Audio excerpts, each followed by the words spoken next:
Hi there, my name is Mallory and this is I Wonder About Things.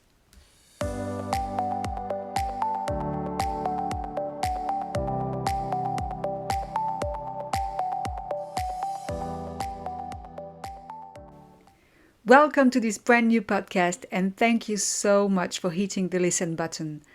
Have you ever wondered about things like why people say cheese when they're posing for a picture or why Wednesday Addams is named after a day?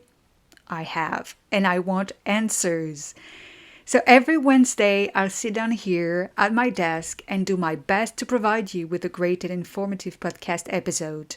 In I Wonder About Things, I will try and answer all the questions that have been on my mind for a long time, even the weirdest ones. I came up with the idea of the podcast after I was told to say cheese for a picture, and I was like, where did that come from? I need to find out more about this and share it in a podcast. And each episode will be about one thing I'm wondering about because, I'm wondering about a lot of other things. And I have to tell you, I have a full season of episodes in store already.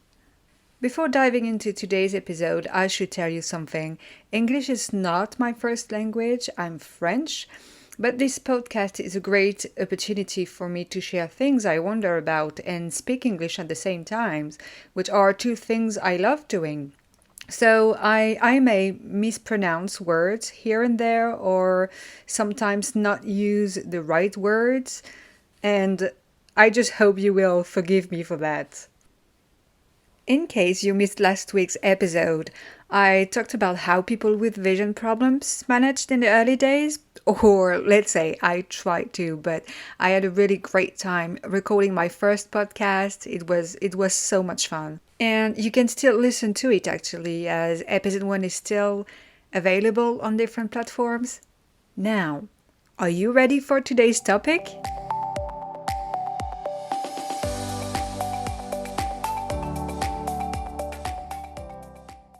Summer 2022 is almost over, but let me tell you, I had a wonderful summer, so many memories, and I hope you have great memories as well from my summer.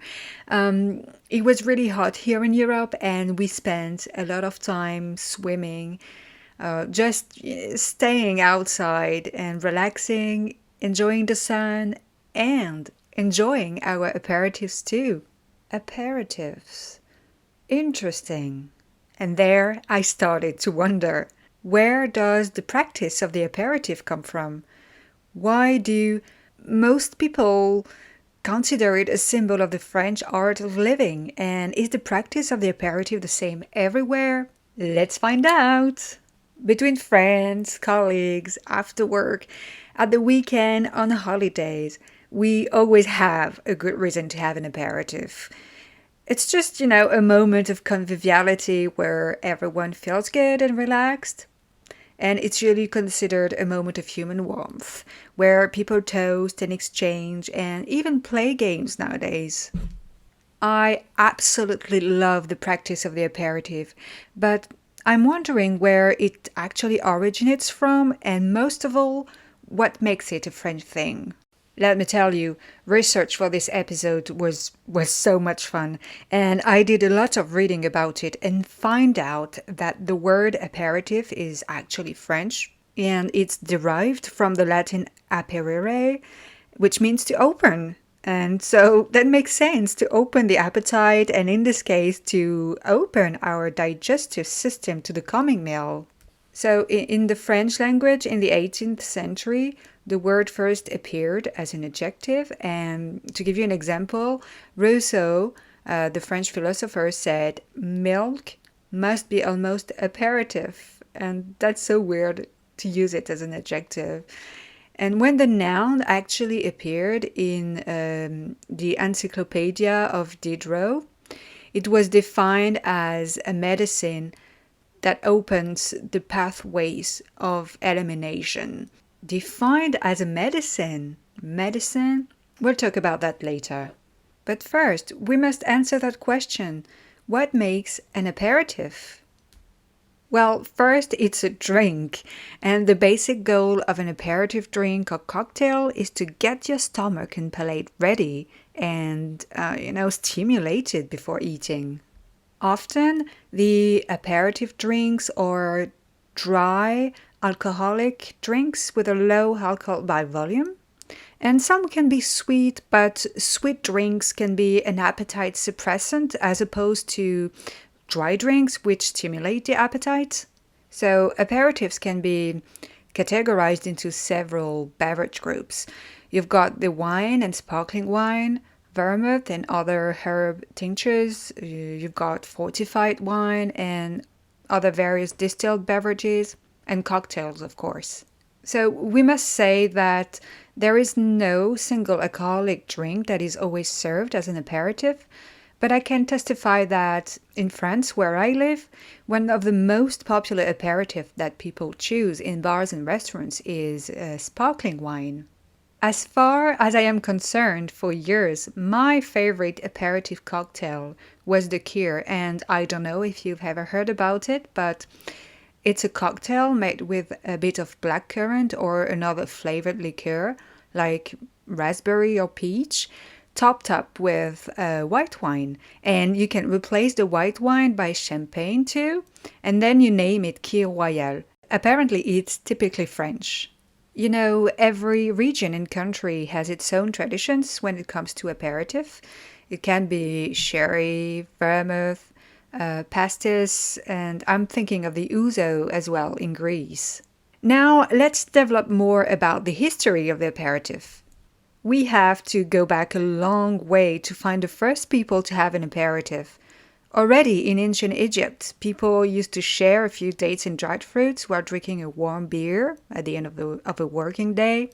You know, I'm part of the naive team, and just thinking about beer in ancient Egypt, you know, picturing Egyptians drinking beer, it felt so weird. But anyway, this was actually shown by some frescoes found on funerary buildings. The ancient Greeks also had their own little drinking habits with what they call the symposiums, or we can translate them by drinkers' meetings, which were actually organized in two parts, so food on one side and drinks on the other. And the Romans too used to start their meals with a glass of wine with honey, and it was thought to be a therapeutic thing to do.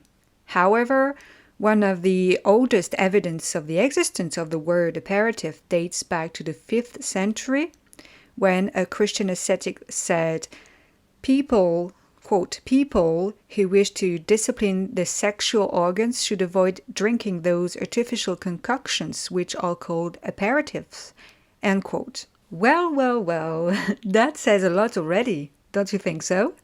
Throughout my research, I found out that back in the Middle Ages, aperitifs were reserved for the upper middle class, and it was out of the question to have an aperitif if you were a member of the common people. Basically, they would drink plant-based wines to aid digestion and stimulate the appetite, and common people would only drink alcohol because they believed that alcohol was a remedy and they drank it only for medical reasons.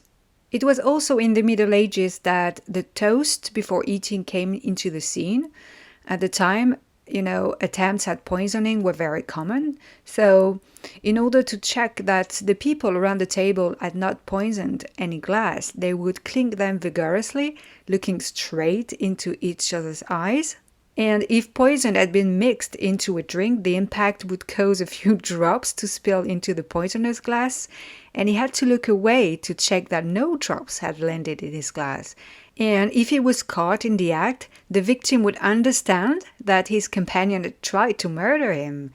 I don't know if you actually do that, but here at my house and in France in general, we do look straight into each other's eyes when we clink glasses. I personally didn't know about the origins of toasting, but now I'm gonna get really suspicious when we toast. There is this French habit of saying chin chin while toasting as well. I found many variations on the internet, but it's said that when French soldiers came back from China in the early 20th century, they brought back a derivative of ting ting, which means please be my guest, and is apparently used as a greeting in the Canton region. I found so many stories about it, so if you know another version, please feel free to comment to let me know. We mustn't go without saying that Italians played a major part in the popularity of the aperitif too, since the aperitivo became a very popular habit in cafes across the country, and it was like a fashionable thing to do. In the late 18th century, a man called Antonio Benedetto Carpano produced an aromatized and fortified wine, which was born through the infusion of various herbs and spices. And it's been said that Carpano was actually the inventor of modern vermouth, which is still immensely well liked in Italy and throughout Europe. A Frenchman is also credited for making the practice of aperitif widespread throughout Europe, and it's Joseph Dubonnet. And he was a chemist and he created a wine-based drink flavored with some herbs and wild grasses for medicinal purposes. So it was originally meant to fight malaria, but his wife really enjoyed drinking it and served it to friends who liked it as well. And thanks to word of mouth, it spread even more in circles. And it would soon cross the Atlantic and be served in the United States as well. But alcohol should always be drunk with moderation. And at the time, concerns started to emerge and people became more and more aware of alcoholism. In the 19th century, there were lots of promotion of alcohol, way more than today. And finally, the church got involved in order to fight that and try to moderate the consumption of alcohol. So it's the 19th century, and the term aperitif didn't refer to only the drink, the beverage anymore, but more the convivial moment we know today.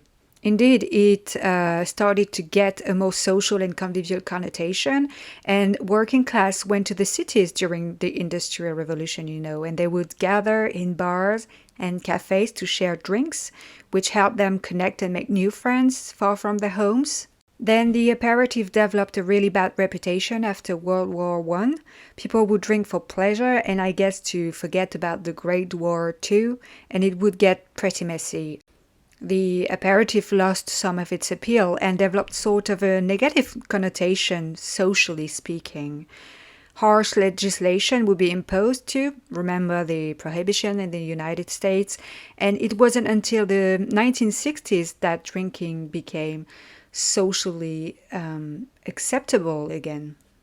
A new concept would soon emerge, and that's the best concept ever, according to me.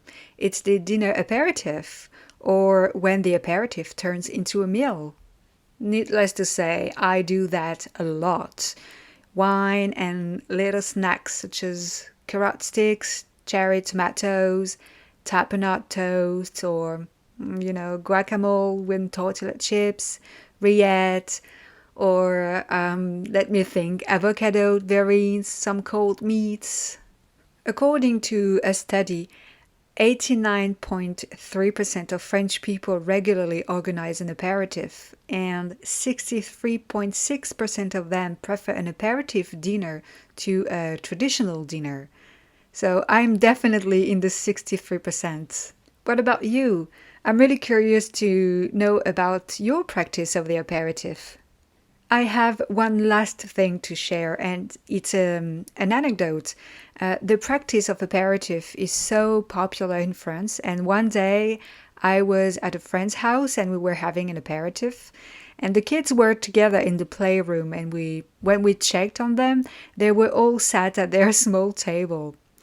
We were very curious and we asked them what they were doing, and they replied, "Well, we are playing at the aperitif." And they were just mimicking toasting, drinking a glass, and talking about anything and everything. So that really shows that the practice is deeply rooted in the culture.